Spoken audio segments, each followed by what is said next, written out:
મજામાં? ચાલો પાંચમું ચેપ્ટર સ્ટાર્ટ કર્યું. સપુષ્પી વનસ્પતિમાં બાહ્યાકાર વિદ્યા.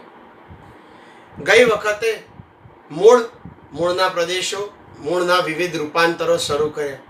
મૂળના વિશિષ્ટ રૂપાંતરોમાં ખોરાક સંગ્રહ માટેનું રૂપાંતર જોયું હતું. ત્યાંથી આગળ વધી જઈએ. આજે મૂળના આધાર માટેના રૂપાંતર. એટલે સામાન્ય કાર્યો તો કરે જ છે મૂળ, એના ઉપરાંત વિશિષ્ટ કાર્યોમાં ખોરાક સંગ્રહ જોયો કેટલીક વનસ્પતિમાં. આજે જોઈએ કેટલીક વનસ્પતિમાં આધાર માટેનું રૂપાંતર. તો સામાન્ય રીતે એવું કહે છે કે અવલંબન મૂળ, અવલંબન મૂળ અને સ્તંભ મૂળ એ વનસ્પતિમાં યાંત્રિક આધાર માટેના રૂપાંતર છે. યાંત્રિક આધાર માટેના રૂપાંતર છે. એટલે આવા અવલંબન મૂળ શેમાં જોવા મળે અને આવા સ્તંભ મૂળ શેમાં જોવા મળે? શરૂઆત કરીએ અવલંબન મૂળથી.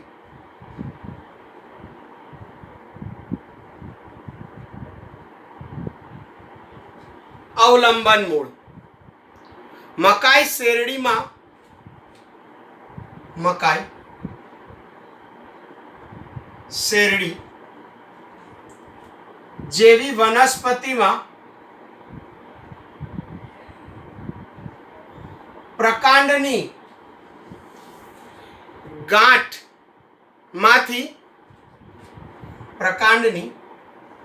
ગાંઠમાંથી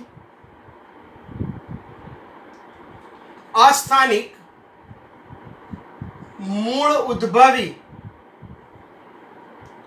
જમીન તરફ ત્રાંસા આગળ વધે. મકાઈ અને શેરડી જેવી વનસ્પતિઓમાં પ્રકાંડની ગાંઠમાંથી અસ્થાનિક મૂળ ઉદ્ભવે જમીન તરફ આગળ વધે, જમીનમાં પ્રવેશે અને વનસ્પતિને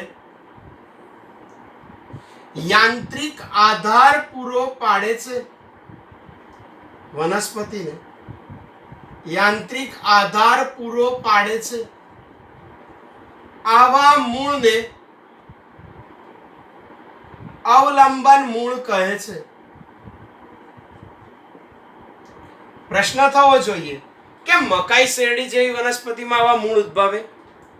મકાઈ શેરડી જેવી વનસ્પતિઓ એકદળી હોય, એકદળીમાં તંતુમય મૂળ હોય. એના પ્રાથમિક મૂળ અલ્પજીવી, ટૂંક સમયમાં નાશ પામે. એટલે વનસ્પતિને ઉદ્ભવતા ફળને વજનની વધારે આધારની જરૂર પડે. એ આધાર માટે ગાંઠ પ્રદેશ પરથી અસ્થાનિક મૂળ ઉદ્ભવે, જમીન તરફ આગળ વધે અને આવા મૂળ અવલંબન મૂળ મકાઈ શેરડી સાથે સાથે કેવડા જેવી વનસ્પતિમાં પણ આવા મૂળ જોવા મળે છે. આગળ જોઈએ સ્તંભ મૂળ. સ્તંભ મૂળ વડની શાખાઓ પરથી, વડની શાખાઓ પરથી હવામાં લટકતી દોરી જેવી રચના જમીન તરફ આગળ વધી, વડની શાખાઓ પરથી લટકતી દોરડા જેવી રચના જમીન તરફ આગળ વધી ભૂમિમાં પ્રવેશી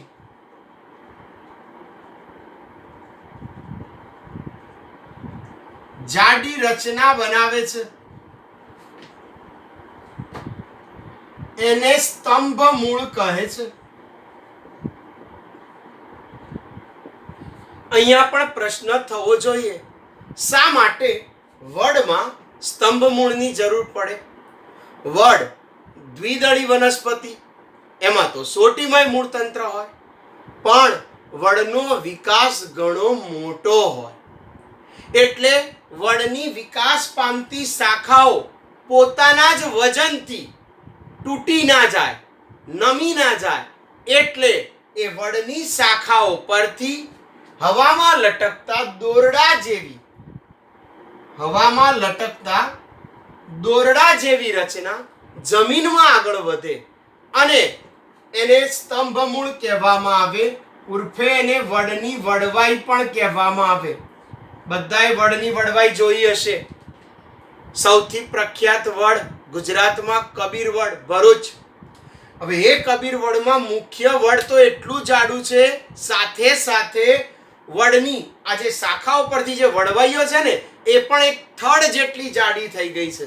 જેણે કબીર વડ જોયું હશે એને ખબર હશે. ટૂંકમાં અહીંયા શું થાય?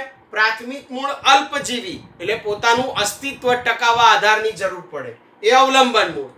જ્યારે અહીંયા શાખાઓ પોતાના વજનથી નમી ના જાય એના માટે નવા મૂળ ઉદ્ભવે, એને વડની વડવાઈ અથવા સ્તંભ મૂળ કહેવામાં આવે. આકૃતિ જોવી હોય તો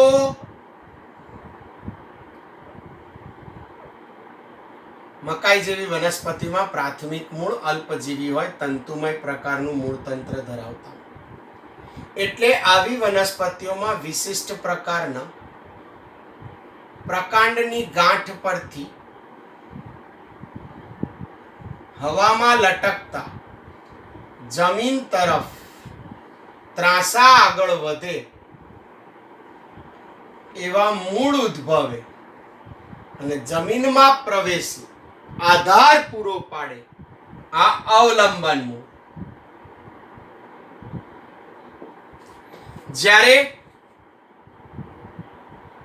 વડ તો બધાને ખબર છે ને,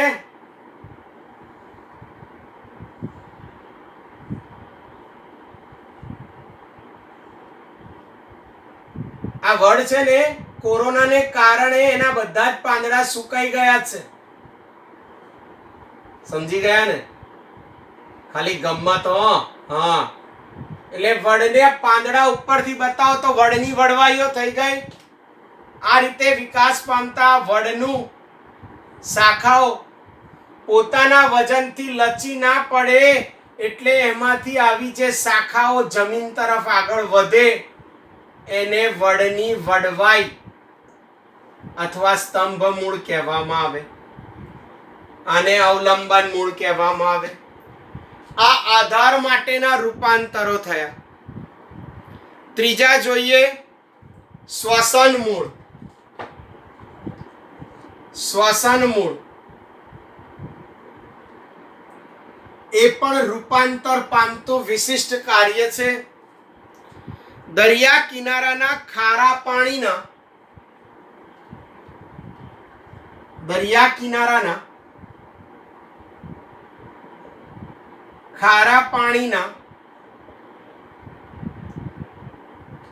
દલદલ એટલે કાદવ કિચડ વાળા ભેજવાળા વિસ્તારમાં, દલદલ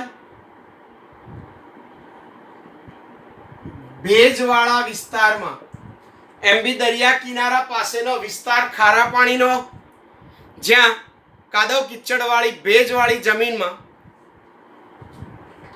વિકાસ પામતી વનસ્પતિઓના સમૂહને મેંગ્રુવ્સ કહે છે. એટલે દરિયા કિનારાની આસપાસ ઉગતી વનસ્પતિઓને મેંગ્રુવ્સ, દરિયા કિનારાના ખારા પાણીના દલદલ ભેજવાળા વિસ્તારની વનસ્પતિઓના સમૂહને મેંગ્રુવ્સ કહેવામાં આવે છે. આ વનસ્પતિઓ ના ઘણા મૂળ ગુરુત્વાકર્ષણની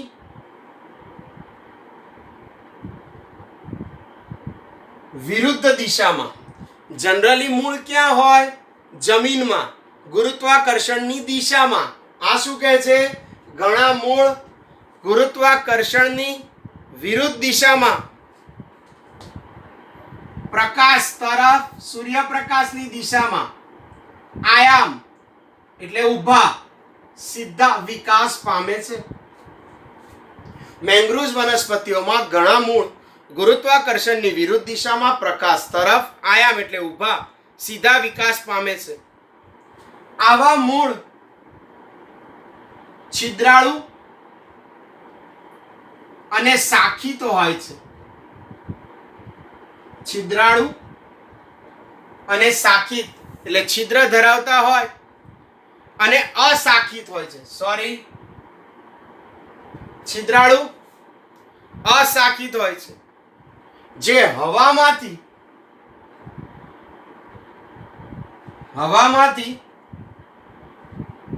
ઓક્સિજન ગ્રહણ કરવાનું કાર્ય કરે છે. હવામાંથી ઓક્સિજન ગ્રહણ કરવાનું કાર્ય કરે તેમને શ્વસન મૂળ કહે છે. તેમને શ્વસન મૂળ કહેવામાં આવે છે. જો શાંતિથી ધ્યાનથી જોવા હોય તો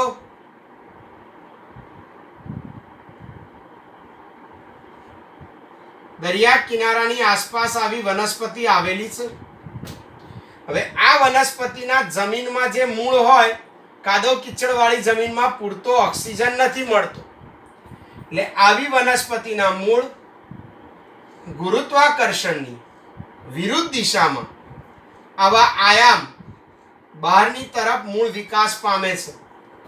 આવા મૂળમાં છિદ્રો આવેલા હોય, આવા છિદ્રો દ્વારા એ ઓક્સિજન મેળવે અને વનસ્પતિને O2 પૂરો પાડે. એટલે મૂળ અહીંયા શ્વસનનું કાર્ય કરે, માટે આ શ્વસન મૂળના રૂપાંતર. મૂળના વિશિષ્ટ કાર્ય રૂપાંતર 3: ખોરાક સંગ્રહ, આધાર અને શ્વસન મૂળ. નવો ટોપિક, પ્રકાંડ એટલે શું? તેના વિવિધ ભાગો જણાવી સામાન્ય કાર્યો જણાવો. પહેલા જોયું મૂળ, મૂળના સામાન્ય કાર્યો, મૂળના વિશિષ્ટ પ્રદેશો અને મૂળના વિશિષ્ટ કાર્યો માટેના રૂપાંતર. હવે પ્રકાંડ એટલે શું? તો સામાન્ય રીતે પ્રકાંડ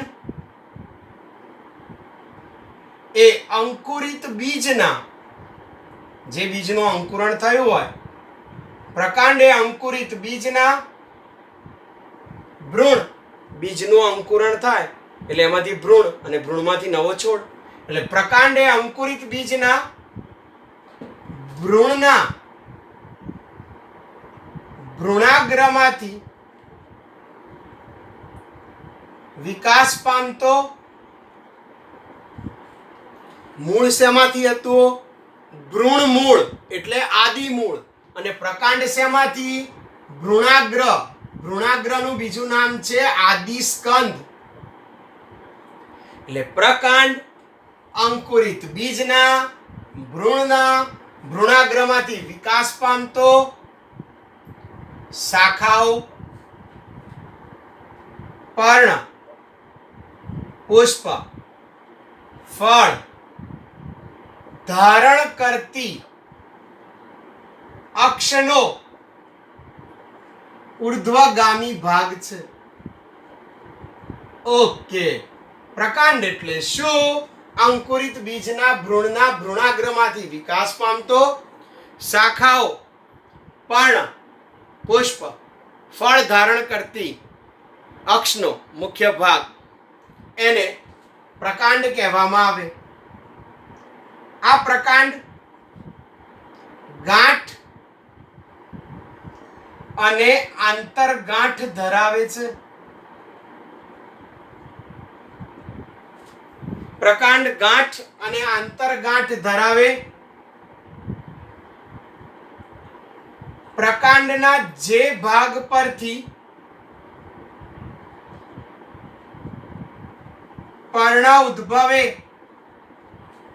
પ્રકાંડના જે ભાગ પરથી પર્ણ ઉદ્ભવે તેને ગાંઠ કહે છે. પર્ણ જ્યાંથી ઉદ્ભવે આપણે વનસ્પતિના ભાગો દર્શાવતી આકૃતિમાં દર્શાવ્યું હતું. તે જ રીતે બે ક્રમિક ગાંઠ વચ્ચેના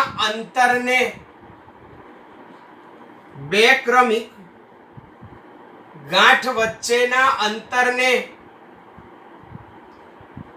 આંતરગાંઠ કહે છે. પ્રકાંડની ટોચે આવેલી રચના એને અગ્રકલિકા કહે છે. જ્યારે પ્રકાંડને અક્ષ અને પર્ણની ગાંઠ વચ્ચેના કોણ એટલે ખૂણા, પ્રકાંડની અક્ષ અને પર્ણની ગાંઠ વચ્ચેના કોણમાં આવેલી રચનાને કક્ષકલિકા કહે છે. આ પણ આપણે આકૃતિમાં વનસ્પતિના ભાગોમાં દર્શાવ્યું હતું. પ્રકાંડ સામાન્ય રીતે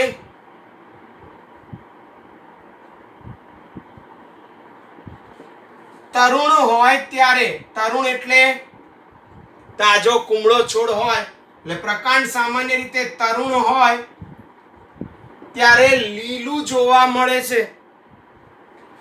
જેમ જેમ છોડ વિકાસ પામે પછી પ્રકાંડ વિકાસ પામી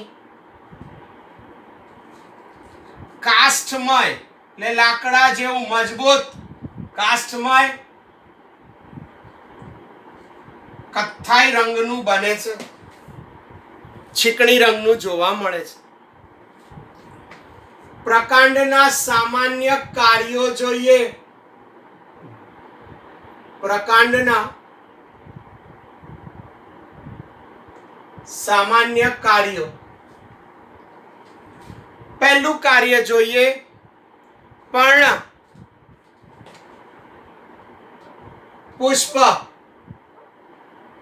ફળ ધારણ કરતી શાખાઓનું પ્રસાર કરવાનું, એને યોગ્ય રીતે ફેલાવવાનું.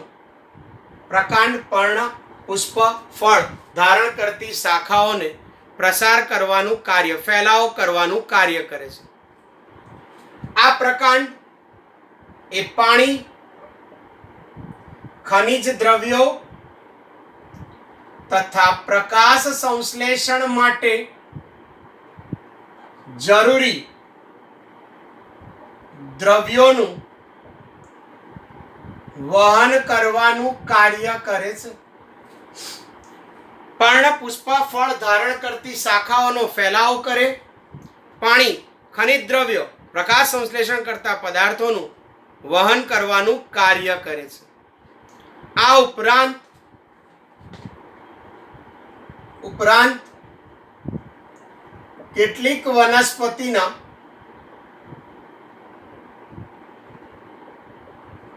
પ્રકાંડ સામાન્ય કાર્યો પૂરા. આ ઉપરાંત કેટલીક વનસ્પતિના પ્રકાંડ વિશિષ્ટ કાર્યો તરીકે ખોરાક સંગ્રહ, રક્ષણ, આરોહણ, વાનસ્પતિક પ્રજનન એટલે એમનામાંથી નવો છોડ ઉત્પન્ન કરાવી શકે પ્રકાંડ, અને ફેલાવો ના પણ વિશિષ્ટ કાર્યો કરે છે. આ સામાન્ય કાર્યો છે. આ ઉપરાંત ખોરાક સંગ્રહ, રક્ષણ, આરોહણ અને વાનસ્પતિક પ્રજનન અને એનો ફેલાવો એવા વિશિષ્ટ કાર્યો કરે છે. પ્રકાંડ એટલે શું? એના ભાગો, એના સામાન્ય કાર્યો. ચાલો નવો સવાલ જોઈએ. પ્રકાંડના વિશિષ્ટ કાર્યો. મૂળની જેવું જ આમાં વર્ણન શરૂ કરીએ કે કેટલીક વનસ્પતિના પ્રકાંડ સામાન્ય કાર્યો ઉપરાંત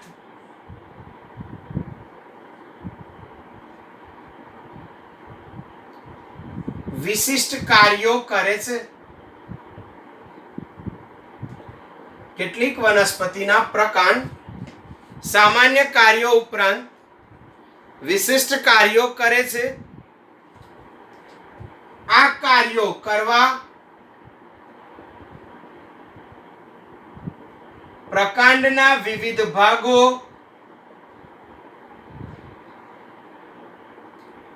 રૂપાંતર પામે છે. આવા વિશિષ્ટ કાર્યો કરવા માટે પ્રકાંડના વિવિધ ભાગો રૂપાંતર પામે છે. આવા વિશિષ્ટ કાર્યોમાં જોઈશું ખોરાક સંગ્રહી પ્રકાંડના રૂપાંતર, રક્ષણ માટેના પ્રકાંડના રૂપાંતર, આરોહણ કરતા પ્રકાંડના રૂપાંતર અને વાનસ્પતિક પ્રજનન કરતા પ્રકારના રૂપાંતરો જોઈશું. મૂળમાં 3 હતા: ખોરાક સંગ્રહ, આધાર અને શ્વસન માટેના. અહીંયા 4: ખોરાક સંગ્રહ, રક્ષણ, આરોહણ અને વાનસ્પતિક પ્રજનન. ચાલો 1 by 1 રૂપાંતરો શરૂ કરીએ. પ્રકાંડના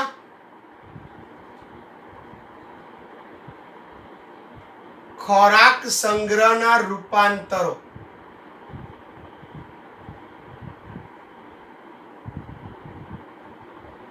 ખોરાકના સંગ્રહ કરતા પ્રકાંડના રૂપાંતરો જોઈએ. પહેલું જોઈએ ગાંઠામૂળી. ગાંઠામૂળી આદુ, હળદર, આદુ નહીં ને? ઓકે.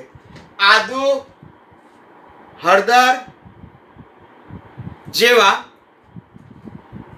જમીન કંદ, જમીનની અંદર થતું હોય તે, અળવી વગેરેમાં ભૂમિગત પ્રકાંડ જોવા મળે છે. આદુ, હળદર, જમીન કંદ, અળવીમાં ભૂમિગત પ્રકાંડ જોવા મળે છે અથવા ભૂમિગત પ્રકાંડ હોય છે. તે ખોરાકનો સંગ્રહ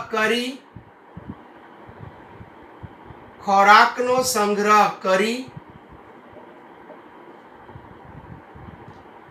અનિયમિત આકારની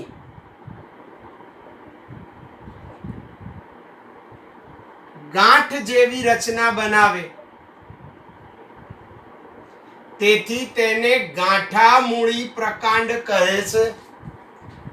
આદુ, હળદર, જમીન કંદ, અળવી ખોરાકનો સંગ્રહ કરી અનિયમિત આકારની ગાંઠ, જેમાં ગાંઠ, આંતરગાંઠ, તેના પર આ જે ગાંઠામૂળી હોય તેના પર ગાંઠ, આંતરગાંઠ, સલકી પર્ણ, નાના ફોતરા જેવા સૂકા પર્ણ. આદુ હોય ને, જોયું છે ને?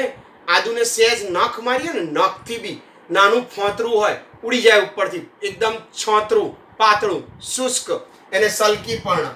એટલે તેના પર ગાંઠ, આંતરગાંઠ, સલકી પર્ણ અને અસ્થાનિક મૂળ આવેલા હોય છે.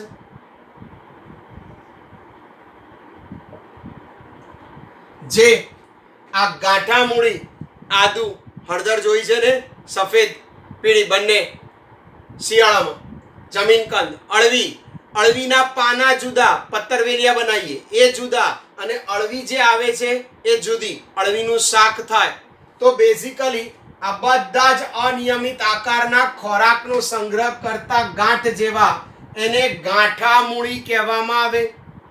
બીજું જોઈએ ગ્રંથિલ. જેમ ગાજરમાં શંકુ આકારના સોટી મૂળમાં, મૂળામાં ત્રાકાકાર, બીટમાં ભ્રમરાકાર. તો આ પ્રકાંડનું ખોરાક સંગ્રહ કરે આદુ હળદર જમીન કંદ એને ગાંઠા મૂળી. જ્યારે બટાટામાં ભૂમિગત પ્રકાંડ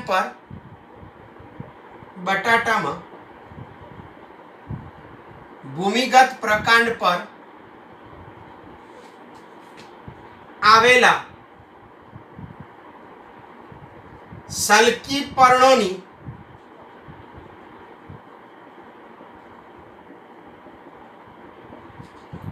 કક્ષકલિકામાંથી ઉદ્ભવતી શાખાઓ ખોરાકનો સંગ્રહ કરી માસલ બને છે. બટાટામાં ભૂમિગત પ્રકાંડ પર સલ્કી પર્ણ નાના ફોતરા જેવા એક કક્ષકલિકા ધરાવે. એ કક્ષકલિકામાંથી જે શાખા ઉદ્ભવે એ ખોરાકનો સંગ્રહ કરી માસલ બને. ગોળાકાર કે અંડાકાર તૈયાર થાય છે. બટાકા બધાએ જોયા હોય છે કે અંડાકાર બને છે. બટાટાની સપાટી પર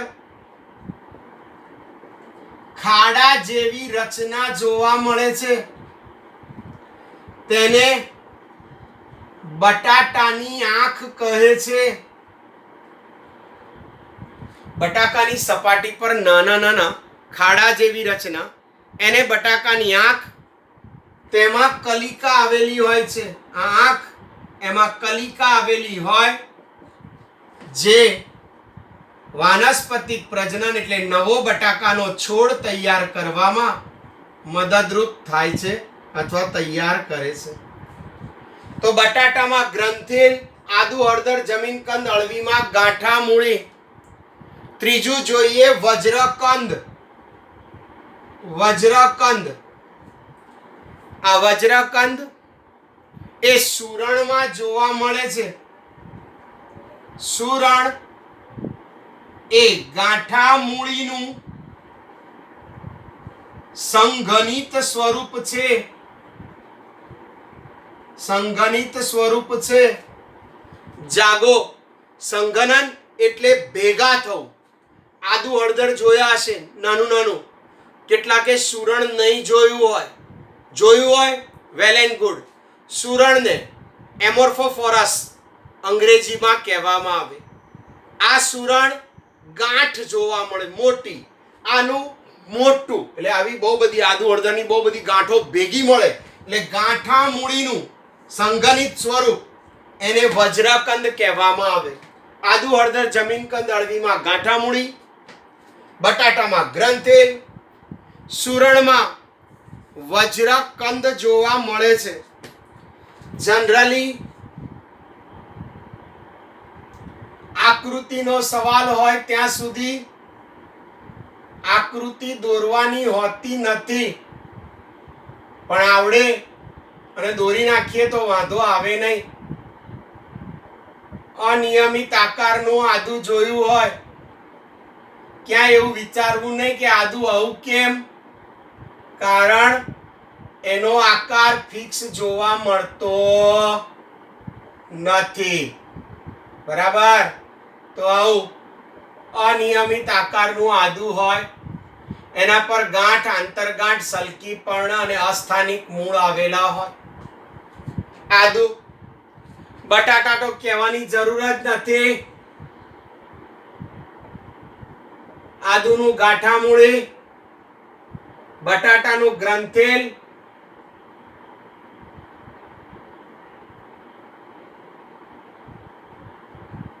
સુરણ જોયું હશે અનિયમિત આકારનો ગાંઠ સ્વરૂપે જોવા મળે, રચના એની વિકસિત, તો આ સુરણ. આદુ, બટાટા, સુરણ આ પ્રકાંડના ખોરાક સંગ્રહી રૂપાંતર થયા. હવે જોઈએ આરોહણ માટેના પ્રકાંડના રૂપાંતર.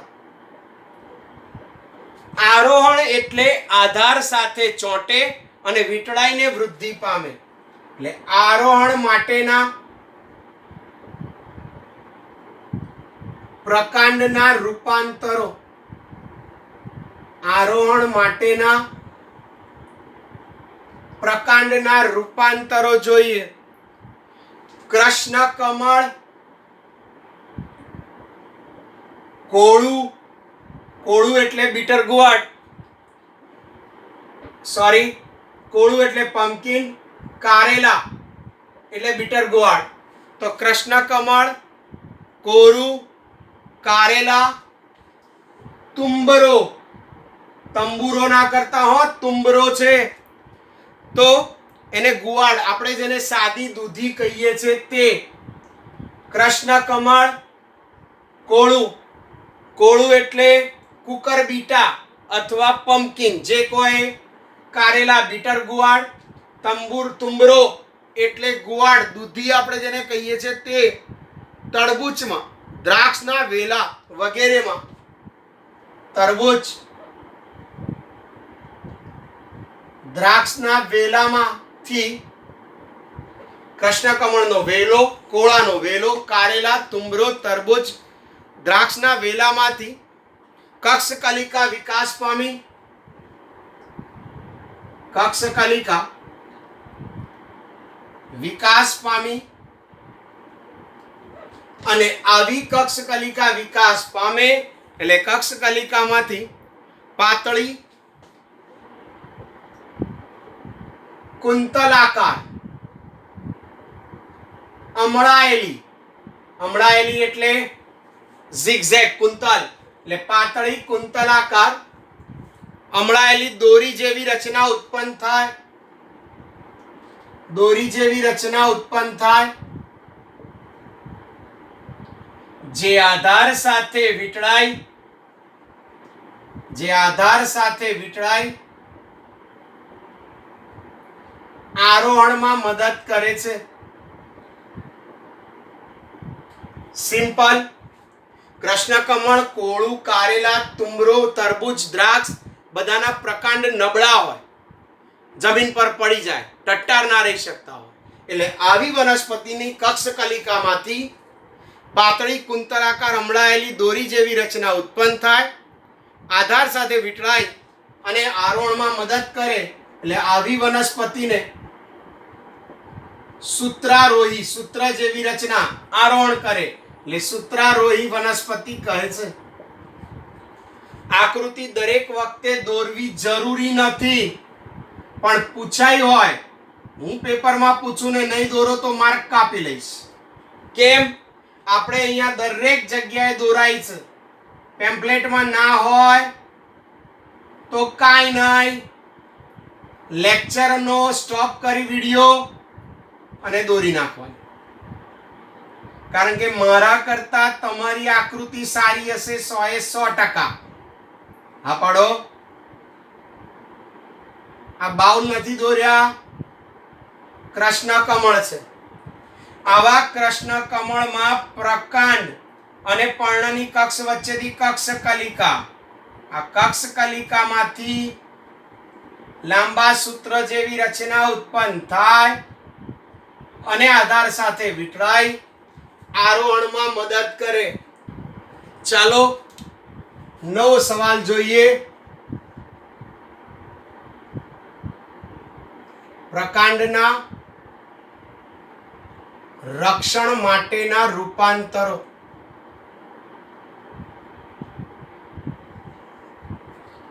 તો સામાન્ય રીતે એવું કહે છે કે કેટલીક વનસ્પતિમાં પ્રકાંડની કક્ષકલિકા સીધી કાષ્ઠમય, કાષ્ઠમય એટલે બદામી રંગની, કથ્થાઈ રંગની, કડક, સીધી કાષ્ઠમય તીક્ષ્ણ અણીદાર રચનામાં ફેરવાય છે. કેટલીક વાર વનસ્પતિના પ્રકાંડની કક્ષકલિકા સીધી કાષ્ઠમય તીક્ષ્ણ અણીદાર રચનામાં ફેરવાય તેને પ્રકાંડ કંટક કહે છે. તેને પ્રકાંડ કંટક કહે છે. જે ચરતા પશુઓ સામે, જે ચરતા પશુઓ સામે વનસ્પતિનું રક્ષણ કરે છે. એટલે પશુઓ જે ચરતા આવતા હોય એની સામે પ્રકાંડ કંટક રક્ષણ કરવાનું કાર્ય કરે છે. ઉદાહરણ તરીકે બોગનવેલ અને લીંબુ. આપણે નીટ સોલ્વ કરવાનું છે. નીટમાં અમુક જૂના સિલેબસમાંથી પ્રશ્ન પૂછાય એટલે એક્સ્ટ્રા જાણકારી માટે છે. કરમદી નામની વનસ્પતિમાં પ્રકાંડની અગ્રકલિકા પ્રકાંડ કંટકમાં રૂપાંતર પામે છે. મહેંદીમાં અને દાડમમાં બોગનવેલ અને લીંબુની જેમ જ કક્ષકલિકા પ્રકાંડ કંટકમાં રૂપાંતર પામે છે. જ્યારે ગુલાબ કોઈને અત્યારે આપવાનું નથી, બરાબર? હા, ગુલાબ. તો ગુલાબમાં પ્રકાંડ પર, ગુલાબ જોયો છે, એના પ્રકાંડ પર કંટક જેવી રચના, કંટક જેવી રચના, એ જે કાંટા છે એને ગુલાબના છાલ સૂળ કહે છે. આ નીટ માટે જરૂરી છે, યાદ રાખવાનું. ચાલો હવે જોઈએ પ્રકાંડના વાનસ્પતિક પ્રજનન માટેના રૂપાંતરો. એટલે નવા છોડ પ્રકાંડમાંથી કઈ રીતે ઉદ્ભવે, એવા રૂપાંતર પામતા હોય એના વિશેનો અભ્યાસ કરીએ. શરૂઆત કરીએ કેટલીક વનસ્પતિઓમાં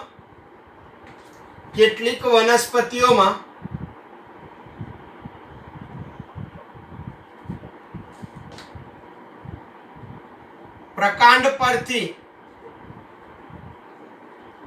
જમીનની નીચે, કેટલીક વનસ્પતિઓમાં પ્રકાંડ પરથી જમીનની નીચેની આવેલી ગાંઠોમાંથી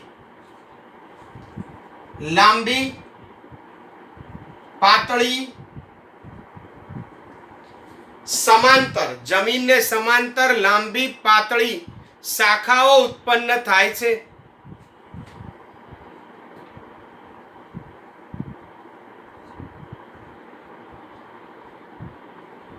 કેટલીક વનસ્પતિમાં પ્રકાંડના જમીનની નીચેની આવેલી ગાંઠોમાંથી લાંબી, પાતળી, નબળી શાખાઓ ઉત્પન્ન થાય છે. હવે એના માટેની કેટલીક ઘટનાઓ જોઈએ જે ટેક્સ્ટ બુકમાં નથી. અમુક બાબતો છે ને અમુક નથી. આપણે બધી જ કવર કરીએ છીએ અને બધી જ લખવાની, કારણ કે જાણકારી છે. 4-5 લીટી વધારે તૈયાર કરશો તો ખોટું નહીં પડે, પણ નીટમાં બહુ ફાયદાકારક છે. શરૂઆત કરીએ સૌથી પહેલા ઘાસ, અબૂટી અને બ્રાહ્મીમાં. ઘાસ, અબૂટી, બ્રાહ્મી જેવી વનસ્પતિઓમાં જમીનની નીચે એટલે કક્ષકલિકામાંથી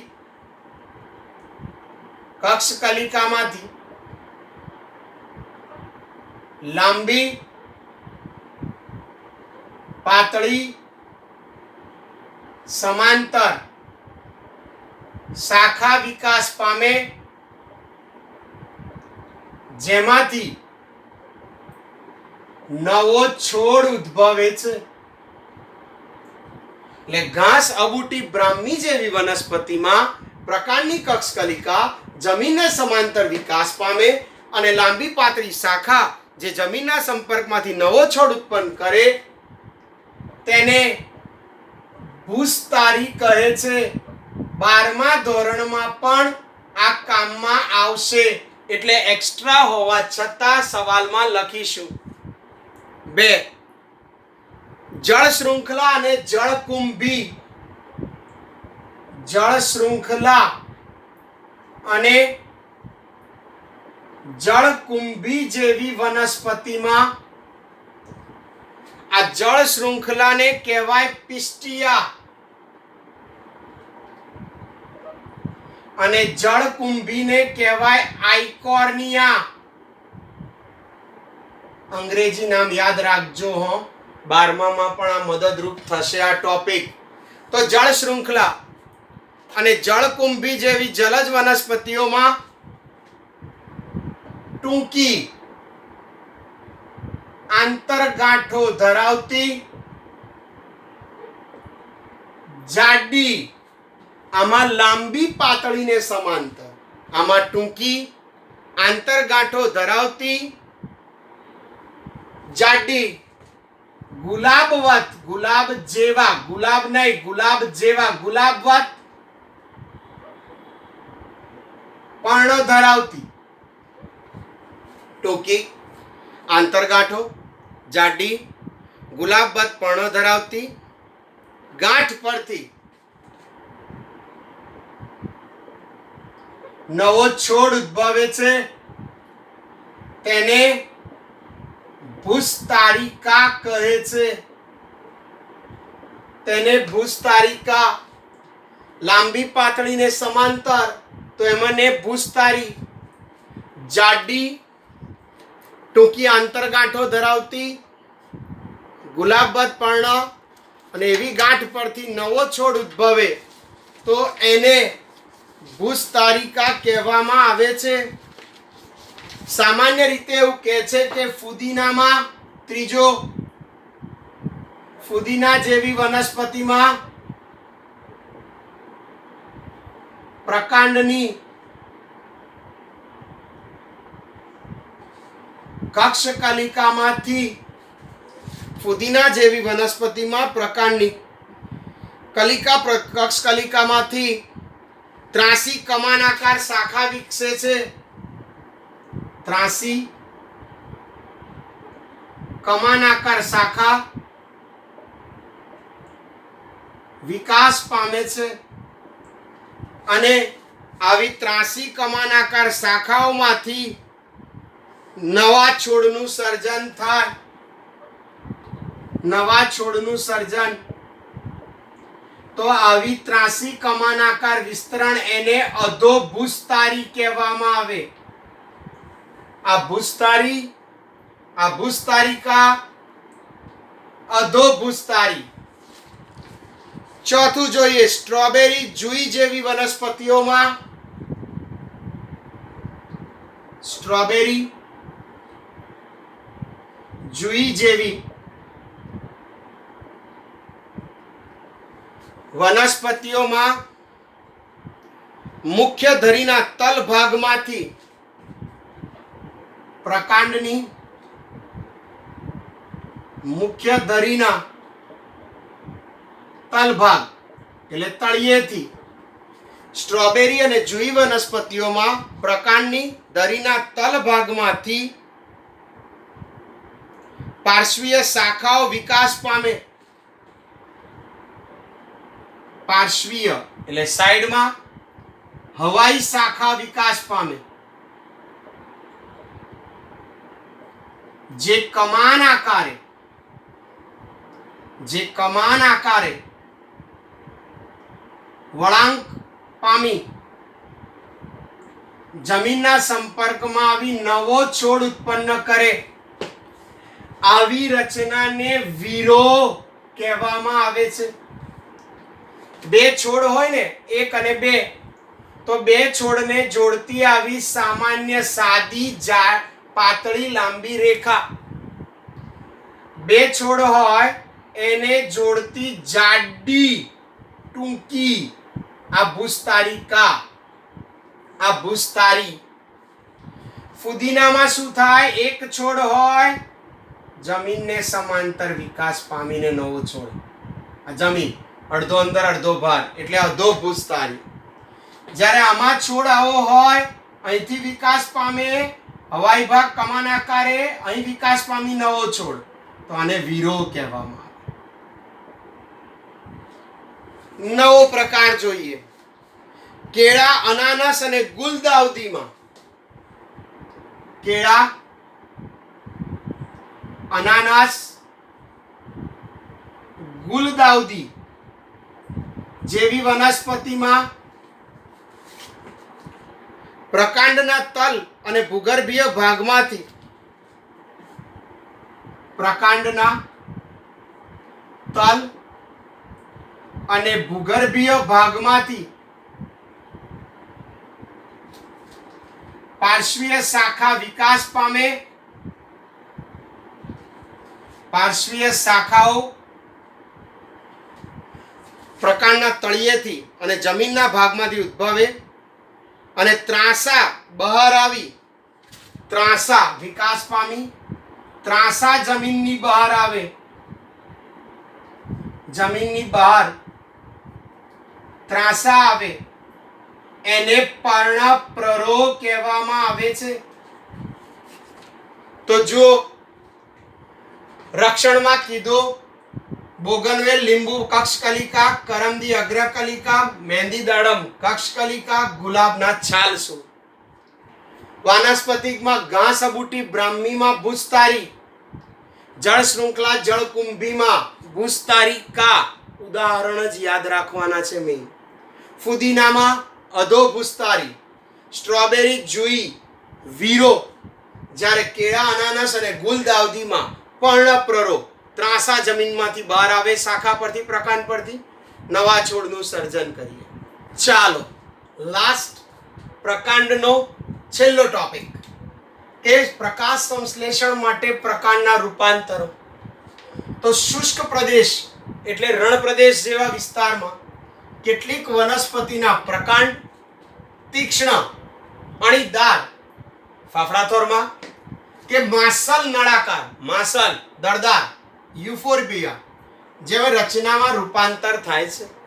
એટલે કેટલીક વનસ્પતિના પ્રકાંડ તીક્ષ્ણ, અણીદાર, કાંટામાં અથવા તો માસલ નળાકાર રચનામાં ફેરવાય છે. આવા પ્રકાંડ હરિતદ્રવ્ય ધરાવે અને પ્રકાશ સંશ્લેષણ કરવાની ક્ષમતા દર્શાવે છે. ખરેખર પ્રકાશ સંશ્લેષણ કોણ કરે? પર્ણ. પણ પર્ણ જેવું કાર્ય કોણે કર્યું? પ્રકાંડે. માટે તેને પર્ણકાય સ્તંભ કહેવામાં આવે. આવા રૂપાંતર ફાફડાથોર, કલક અને યુફોર્બિયામાં જોવા મળે છે. ક્લિયર? તો આજના લેક્ચરમાં મૂળના આધાર માટેના રૂપાંતરો, મૂળના શ્વસન માટેના રૂપાંતરો, પ્રકાંડ એટલે શું, તેના ભાગો અને એના સામાન્ય કાર્યો, પ્રકાંડના વિશિષ્ટ કાર્યોમાં ખોરાક સંગ્રહ, આરોહણ, રક્ષણ, વાનસ્પતિક પ્રજનન અને પ્રકાશ સંશ્લેષણના રૂપાંતરો જોયા. અહીંયા પ્રકાંડ પૂરું થઈ ગયું. આવતા અંકથી પર્ણ ચાલુ કરીશું. Okay, by.